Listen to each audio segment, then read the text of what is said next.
Gerti Bosniaku dhe unë jam Enjo Bosniaku. Përshëndetje. Jemi te episodi 2 i podcastit Botrorit. Kame, si kanë qëndeshjet sot? Sot ka luajt Brazili-Japoni me një fitore të Brazilit 2-1 siç fashëm në episodin e kaluar. Pra e kishe parashikuar? Po.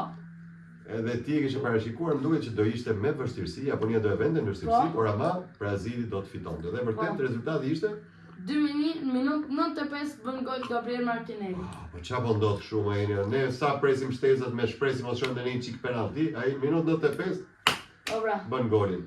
Martinelli. Me kë los Martinelli? Martinelli luan me Arsenalin dhe ka qenë një pjesë kryq të fitoj Premier Ligën edhe të fitoj të dalin në finale të Champions League-s. Super. Arsenali ka los mirë dhe Martinelli ka qenë pjesë e tij. Po ndeshjen e djeshme që pam. Ndeshjen e djeshme Afrikë Jugore Kanada. Afrika Jugore kjo ka qenë ndeshje e bukur, por jo me shumë shanse. Por Afrika Jugut nuk e mbante dot deri në fund për minutën 92 bëri golin fitues Kanadaja. Edhe unë këtë besoj që ekipet që luajnë vetëm në mbrojtje, po vërtetojnë sepse vetëm duke u mbrojtur ti nuk arrin kurrë t'ia dalësh të fitosh. Sepse edhe ndeshja e djeshme që Afrika u mbrojt shumë mirë dhe Kanadaja nuk ishte si Brazili soçën, po ja doli të çonte në fitore ekipin e vet, nuk ja doli Afrika ta mbante mund. Edhe Japonia po ashtu pati fuqi, pjesën e parë ishte herëzakonshme, vrapon fort, por pjesën e dytë ritmi i Brazilit nuk e la që të dilte përpara dhe Japonia duke mos rrezikuar asnjëherë portën e Brazilit në pjesën e dytë, pësoi 2 herë. Pra, mbrojtja më e mirë ndonjëherë sulmi? Po. The best defense is offense. Shpesh.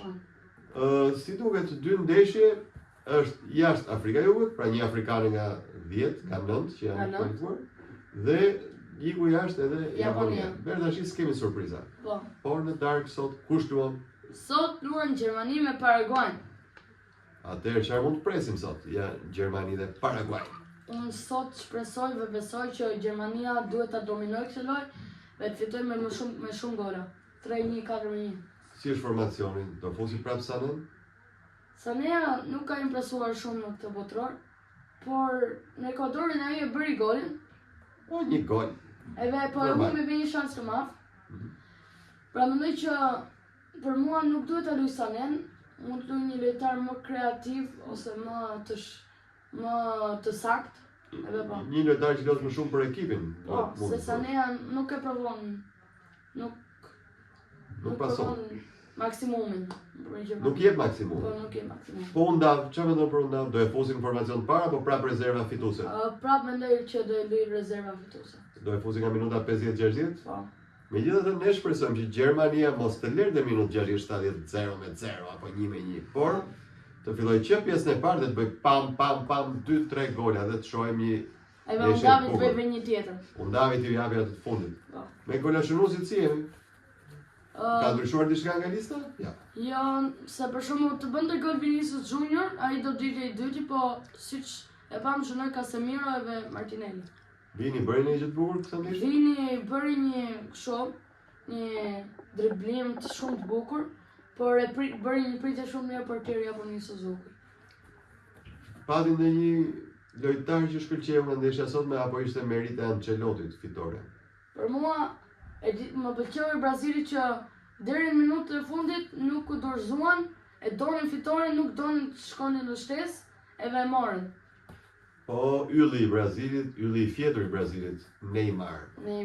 Si thua, do japin një kontribut të botrore apo? Neymar sapo ka dalë nga një dëmtim. Me Skocinë e luajti 15 minuta dhe besoj që do e luajë më shumë në round of 16. Tregoj diçka? Në një gjë të bukur në ato 15 minuta? Rating e tij ishte 6.5. Pra mesatar. Mesatar, po. Po Alisson si duhet? Alisson portieri i Brazilit. Alisson tani ai ka pas ditë shumë më të mira, por tani portier konstant është shumë i mirë, por edhe mund të bëj gabime disa herë. Me lojë me këmbë kam parë që nuk është shpesh i sigurt. Që mbaj për lojë. Ederson mbahet për lojë me këmbë. Që bevaj brazilian është. Po ndeshje të nesërme, kemi ndeshje nesër mëngjes?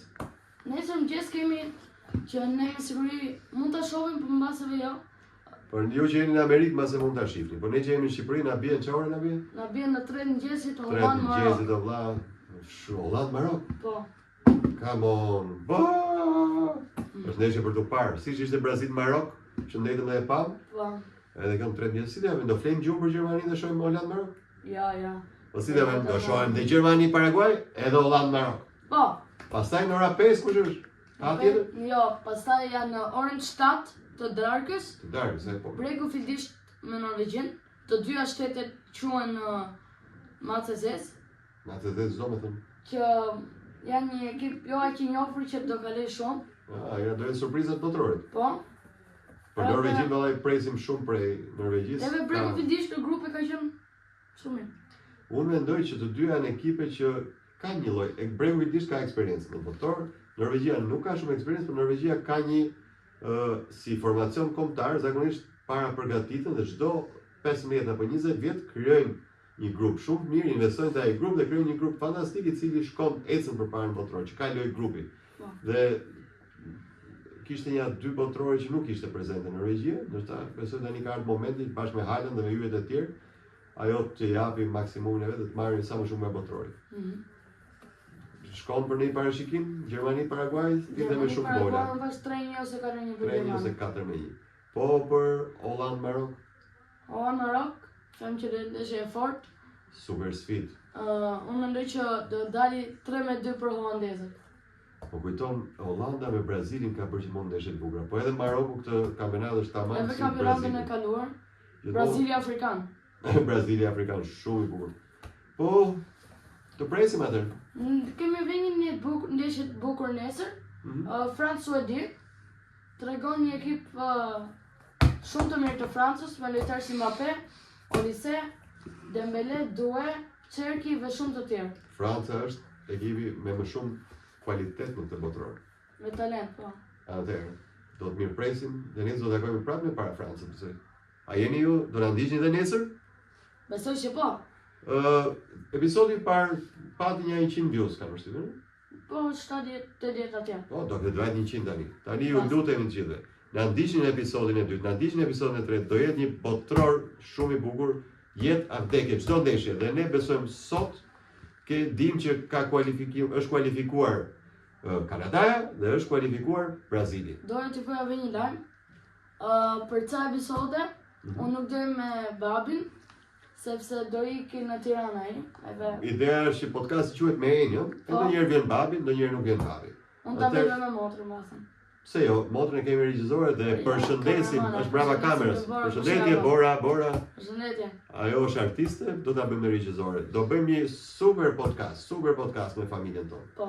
Na ndiqni, ju lutem bëni subscribe nëse ndjeni futbollin dhe ju pëlqen futbolli, nëse jeni shok të Enës, bëni 2 herë like, shpërndani dhe me shokët. Edhe nëse jeni shok të mi, ju lutem shpërndani dhe ta bëjmë këtë podcast mrekullueshëm, sepse Enjo ka vënë një objektiv vetes. Do bëhemi si Albani. Dorsa unë nuk bëhem si Peço, se jam çik më ngadalë në adaptim. Megjithatë, do jemi bashkë sa herë kemi mundësi. Po. Ju përshëndesim dhe shihemi pas botrorit. Mirupafshim miq, na ndiqni.